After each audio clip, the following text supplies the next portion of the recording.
No niin, Rytkösen Erkki olen syntynyt Vieremän Konolamäessä 49, joka on erittäin hyvä vuosikerta. Kunnioitan kaikki, jotka on 49 vuonna syntyneitä. Ne oli yleensä maalla asuneita ja opettelivat kädentaidot jo lapsena pienestä pitäen, koska jokaisen piti tehdä töitä. Ja voisin kertoa sitä pitkän tarinan, missä se mun veistiminen on alkanut, mutta lähdetään vaikka tästä meitsusta. Tämä on tehty vuonna 1968. Isäukko tuli mut hakemaan koulusta.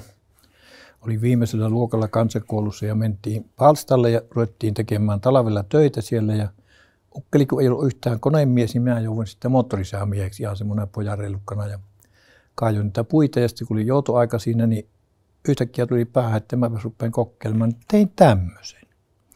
Ja yllättäen tämä vieläkin, tänä päivänäkin miellyttää noin muodoltaan minua. Enkä varmaan ollut ikinä kuullut enkä tiennytkään, että kukaan moottorisella tekee näitä töitä. Ja sitä se jäi hirveän pitkäksi aikaa tekemättä, mutta tänä päivänä on tilanne se, että kun mä oon niitä kursseja järjestänyt ja meissulla kiertänyt ja on kilpailuja ollut, niin tänä päivänä on joka kylällä vähintään 2-3 moottorisataiteilijaa. Se on lyönyt läpi erittäin hyvin.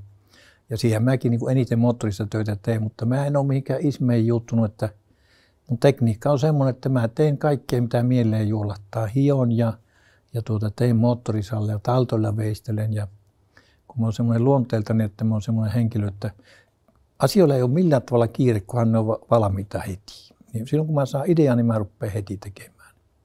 Ja 43 vuotta mä muistaakseni on tätä hommaa tehnyt ja on se aika vino polttopuuta syntynyt sillä aikaa. Mutta on siinä joku veistoskin siinä sivussa tullut aina, että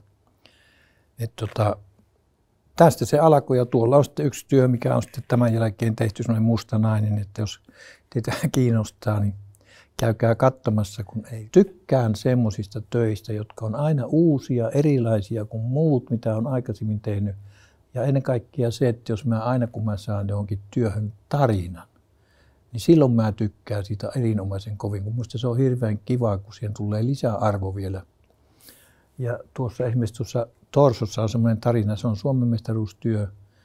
Ja mä olin suunnitellut semmoisen toisenlaisen työn ja tehnyt pienoismallit ja kaikki. Ja sitten kun arvonnassa tuli puu numero 13 ja menin siihen, niin siinä olikin 2 tuommoista oksaa siinä kyleissä. Ja minä sen pienoismallin ruttasin ja viskasin roskikseen, kun en mä voinut siitä tehdä sitä sen mukaan. Mutta ne oksat rupesivat mun kanssa keskustelemaan ja mä yllättäen tajusin, mitä mä tein. Ja minä aivan kuin hullu rupesin heilumaan tuon ympärillä 4 tuntia, kun tuossa oli torso valmiina. Ja sitten mä karkasin pois siitä, että en mene pillaamaan sitä ja lähdin Mänttään kuvataiden viikon avajaisiin, kun pojalla oli siellä näyttelyavajaista.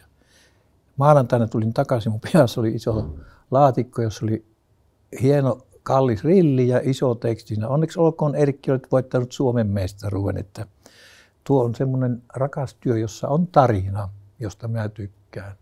Tulkaa ihmeessä katsomaan, täällä on Jarilla hyviä töitä. Mullakin saattaa joku hyvä työ olla. Ja ennen kaikkea nyt puhutaan tämmöistä itetaiteesta tässä näyttelyssä, joka tarkoittaa sitä, että se on meille niin kuin se itse tehty elämä. Ja se tarkoittaa myöskin sitä, että ne pitäisi tuolta ihan vaistomaisesti syntyä. Niitä ei saisi liikaa edes suunnitella eikä olla, vaan ne on se näkemys ja se hetken tunnelma, mikä on sillä hetkellä, kun rupeat tekemään. Ja perinteinen ja ihan ainoin itse-taiteilija on semmoinen papparainen siellä navetan takana puurastanut ja tehnyt jotakin työtä. Ja sitten kun se on uskaltanut sen tuoda esille ja sitten kun joku on sattunut kehumaan, niin sitten se on tajunnut, että ei helkkari, näähän saattaisi olla vaikka näytillä. Ja siitä on saattanut koviakin uria nousta eteenpäin. Että kannattaa olla itse-taiteilija. Eläkää oikeasti niin kuin itse-taiteilijat elää.